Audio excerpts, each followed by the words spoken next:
Hello guys, কি অবস্থা আপনাদের? আশা করি সকলে ভালো আছেন। আজকে আমরা যাচ্ছি শ্রী শ্রী রাধা গোবিন্দ বন্ধুর পলের বাড়িতে। এই জন্য আমি, আপন, আমাদের মানিক, সজীব এবং আমাদের টমাস কাকু আর হচ্ছে আমাদের কন্টেন্ট ক্রিয়েটার অর্পণ। এই যে আমাদের কন্টেন্ট ক্রিয়েটার অর্পণ, আমরা যাবো মূলত পীরগঞ্জের রাস্তার ওই দিক দিয়ে, কারণ পীরগঞ্জের রাস্তার ওই দিক দিয়ে গেলে প্রায় 15-20 কিলো রাস্তা কম হবে। আর আমরা মেন রাস্তা দিয়ে না যাই, আমরা লোকালভাবে যাওয়ার চেষ্টা করছি। তারপর চলে আসলাম আমরা পীরগঞ্জে। পীরগঞ্জে আসি আমরা, আবার রাস্তা চিনি না, এই জন্য হচ্ছে কাকুদের জিজ্ঞাসা করলাম যে কোন দিক দিয়ে যাবো। তো তাদের থেকে শুনে আবার আমরা হচ্ছে মেন রোডে উঠলাম। মেন রোডে উঠে আবার কোমরপুরের উদ্দেশ্যে রওনা দিলাম। আর এই রাস্তার যে ভিউ রে ভাই, আসলে অসাধারণ একটা ভিউ পাওয়া যায়। মনে হয় না যে এই রাস্তা ওঠার পর আপনি ফিল করবেন যে বাংলাদেশে আছেন। তারপর রাস্তার লোভ সামলাতে না পারে রাস্তার মাঝখানে আমরা নেমে পড়লাম। আর এই রাস্তার নাম দিয়েছি আমরা গরিবের 300 ফিট। আমরা গরিবের 300 ফিটে, ঠিক আছে? তারপর ওখানে কিছুক্ষণ থাকার পর আমরা চলে আসলাম আমাদের কাঙ্ক্ষিত লক্ষ্যে, আমাদের হচ্ছে শ্রী শ্রী রাধা গোবিন্দ মন্দির পলাশবাড়ি। আর এই মূল ফটকের হচ্ছে সামনে পাবেন আপনারা একটা ছোট লেক, আর ছোট লেকের মাঝখান দিয়ে গেছে হচ্ছে আমাদের মন্দিরের প্রবেশদ্বার। মন্দিরে প্রবেশ করার সাথে সাথেই আপনারা পেয়ে যাবেন টাইলস করা দেবদেবীর কিছু বিগ্রহ এবং ফলক, এবং পাশেই পেয়ে যাবেন আমাদের বাংলাদেশের সর্ববৃহৎ শ্রীকৃষ্ণের বিগ্রহ।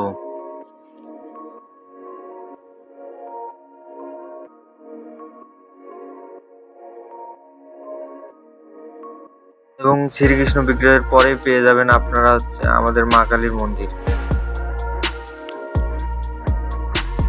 এই মন্দিরের বিশেষত্ব হচ্ছে এখানে কৃত্রিমভাবে ঝর্ণা তৈরি করা হয়েছে, যা ভক্তরা পা ধুয়ে হচ্ছে মন্দিরে যেন প্রবেশ করতে পারে।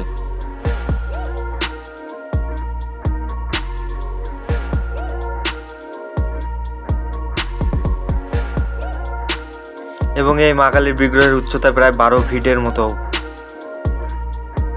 এবং এই মা কালী মন্দিরের পরে পেয়ে যাবেন বাংলাদেশের সর্ববৃহৎ এবং বিশ্বের দ্বিতীয় বৃহৎ বিগ্রহ মহারার মহাদেবের বিগ্রহ।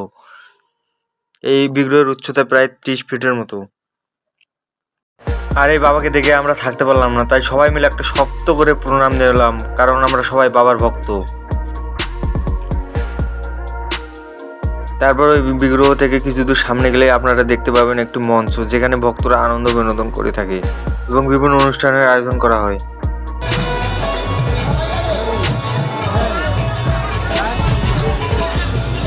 এই মঞ্চের সামনে কিছুক্ষণ দাঁড়িয়ে থেকে আমরা কীর্তন শুনলাম। তারপর কীর্তন শোনার পর আমরা সবাই মিলে চলে গেলাম মঞ্চের ছাদে। ওখান থেকে আবার শ্রীকৃষ্ণের বিগ্রহ খুব ভালোভাবে দেখা যায়।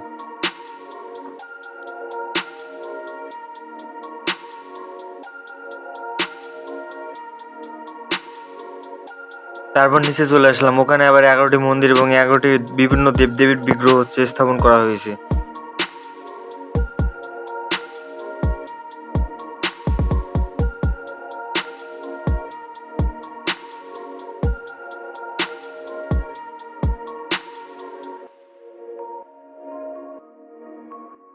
আর এইদিকে আমাদের হচ্ছে কন্টেন্ট ক্রিয়েটার অর্পণ বাবু ভিডিও করতেছে।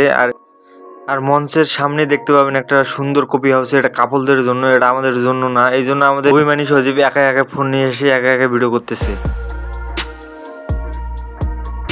আর এই কফি শপের নিচে আপনারা পেয়ে যাবেন গোসল করার জন্য সুন্দর একটি ছোট্ট সুইমিং পুল।